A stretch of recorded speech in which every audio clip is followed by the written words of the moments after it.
नमस्कार, मी निरंजन. इजी न्यूजमध्ये आपल्या सर्वांचं मनपूर्वक स्वागत. एक खूप मोठी आणि महत्त्वाची बातमी आहे. बोधगयेमधल्या बुद्ध विहाराच्या मुक्तीसाठी म्हणून जे आंदोलन गेली अनेक दशकांपासून चालू आहे, त्याच्याबद्दल वरोरा इथं, चंद्रपूर जिल्ह्यात वरोरा इथल्या न्यायालयामध्ये ॲट्रॉसिटीचा गुन्हा नोंदवण्यात आलेला आहे. आणि तो ॲट्रॉसिटीचा गुन्हा हा बिहार सरकार, बिहारचे मुख्यमंत्री नितीश कुमार, अमृतलाल मीना, मुख्य सचिव बिहार सरकारचे, त्यागराजन, तिथले बोधगयेचे जिल्हाधिकारी, तिथले महंत आणि इतर पुजारी जे आहेत, या सर्वांविरुद्ध ही पिटिशन दाखल झालेली आहे. फौजदारी पिटिशन क्रमांक 909/2025 असा आहे आणि याची पहिली तारीख आता 23 एप्रिलला असणार आहे. आता मुळामध्ये हा तिथले एक जे वकील आहेत आणि सामाजिक कार्यकर्ते आहेत, विनोद कुमार कवडूजी खोब्रागडे यांनी हा खटला दाखल केला आहे. त्यांच्याकडे मी PDF मागितली होती त्या पिटिशनची, पण ती मला काही त्यांनी अजूनपर्यंत दिली नाही.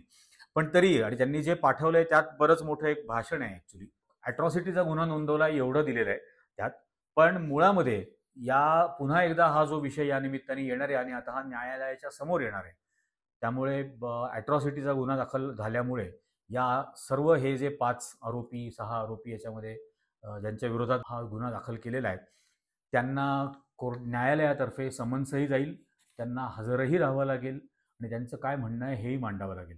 मागे आपण जसं म्हटलं होतं की मुळामध्ये 26 जानेवारी 1950 पासून संविधान अस्तित्वात आल्यानंतर संविधानाने हे सांगितलं की जोपर्यंत संविधान आल्यानंतर संविधान येण्याच्या पूर्वी असलेले सर्व कायदे, सर्व नियम हे जर संविधानातल्या तरतुदीला अध्यारूत ग्रहित राहून असे जर नसतील, अनुसरून नसतील संविधानाच्या तरतुदीनुसार, तर ते सर्व निरंक होतात, ते सर्व नाहीसे होतात.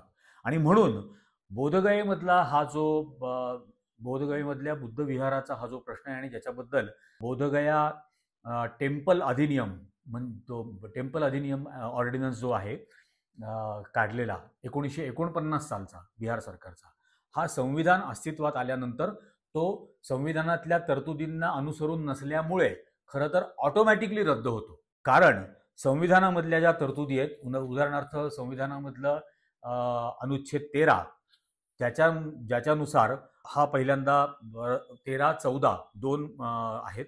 14 मध्ये समानतेचा अधिकार आहे, जसं की इतर धर्मांच्या बाबतीत, हिंदू धर्माच्या बाबतीत असेल, ख्रिश्चन असेल, सिख असतील, जैन असतील, यांच्या धार्मिक स्थळांच्या बाबतीमध्ये जसं त्यांना स्वातंत्र्य आहे, तोच समानतेचा अधिकार बौद्धांना सुद्धा बोधगयेच्या बाबतीत मिळायला हवा. आणि म्हणून ते आर्टिकल 14चा त्याच्यामध्ये भंग होतो. त्याच्यानंतर आर्टिकल 25 आणि 26 संविधानामधले जे धार्मिक स्वातंत्र्यता आणि धार्मिक विषयांच्या बाबतीमधल्या प्रबंधनाचं, मॅनेजमेंटचे संपूर्ण अधिकार त्या धर्माला देतं. म्हणजे उदाहरणार्थ आपल्याला माहिती आहे सिख गुरुद्वारा प्रबंधक कमिटी आहे, SGPC, जी भारतातल्या शिखांच्या गुरुद्वारांचं सर्व प्रबंधन, मॅनेजमेंट ते पाहतात. तसंच जैनांचं पण आहे, तसंच ख्रिश्चनांचं पण आहे. त्यांच्या धर्माची किंवा हिंदूंचं पण तसंच आहे. हिंदू मंदिरांचं किंवा हिंदू असलेल्या धार्मिक स्थळांचं व्यवस्थापन हे हिंदूंतर्फेच केलं जातं. तिथं इतर कुठल्याही धर्माचा माणूस नसतो. सरकारने एक नीचपणा केलेला आहे, केंद्र सरकारने. आता या वक्फ बोर्डच्या निमित्ताने, आतापर्यंत वक्फ बोर्डची मॅनेजमेंट सुद्धा मुसलमानांच्या ताब्यामध्ये होती. आता सरकारने त्याच्यामध्ये अत्यंत विकृत नीचपणा केलेला आहे आणि त्याच्यामध्ये हिंदू प्रतिनिधी सुद्धा असतील असं त्याच्यामध्ये म्हटलेलं आहे. पण बोधगयेच्या बाबतीमध्ये असा कुठलाही वेगळा कायदा नसताना आणि संविधानाने हे सर्व अधिकार आर्टिकल 13, 14, आर्टिकल 25 आणि आर्टिकल 26 ज्याच्यामधल्या या सर्व धार्मिक स्थळांचं व्यतिरिक्त असलेली सर्व श्रद्धास्थानं, पवित्र स्थानं, त्या धर्मांची याचं प्रबंधन, याची मॅनेजमेंट करण्याचा अधिकार हा संविधानातल्या 25 आणि 26 या आर्टिकल प्रमाणे दिला गेला.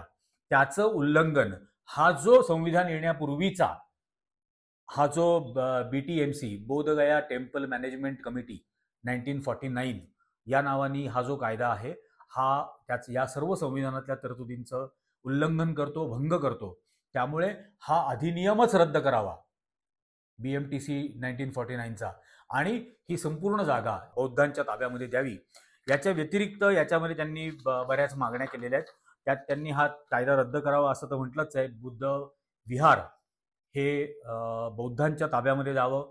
इथं चालणारे हिंदू धर्माचे किंवा इतर धर्मियांचे इतर सर्व विधी, मग ते पिंडदान असतील, ते अभिषेक होत असतील, किंवा त्या बुद्धांच्या 5 शिष्यांना 5 पांडव म्हणून सांगणं असं असेल, किंवा बुद्धांना श्रीकृष्ण आहे असं म्हणून सांगणं, हे सगळे प्रकार तात्काळ बंद व्हावेत, हीही याच्यामधली मागणी आहे. त्याच्या व्यतिरिक्त मग अतिक्रमण काढा वगैरे वगैरे अशा याच्यामधल्या मागण्या आहेत. पण या निमित्ताने न्यायालयाने ही अतिशय स्वागतार्ह बाब आहे की वरोरा इथल्या न्यायालयाने ही फौजदारी पिटिशन दाखल करून घेतली. या फौजदारी पिटिशनच्या अनुसरून या 5 जणांच्या विरोधात नितीश कुमार मुख्यमंत्री, अमृतलाल मीना जे मुख्य सचिव चीफ सेक्रेटरी आहेत तिथले, त्यागराजन हे तिथले जिल्हाधिकारी आहेत, आणि त्या ठिकाणी असलेले इतर महंत आणि पुजारी यांच्या विरोधामध्ये ॲट्रॉसिटीचा गुन्हा नोंदवून घेतलेला आहे न्यायालयाने. ही खूप मोठी गोष्ट आहे. त्यामुळे आता या बोधगया बुद्धविहार मुक्ती आंदोलनाला एक मोठं बळ या निमित्ताने, या पिटिशनच्या निमित्ताने मिळू शकेल. ही कायदेशीर लढाई कशी चालते हा एक भागच आहे.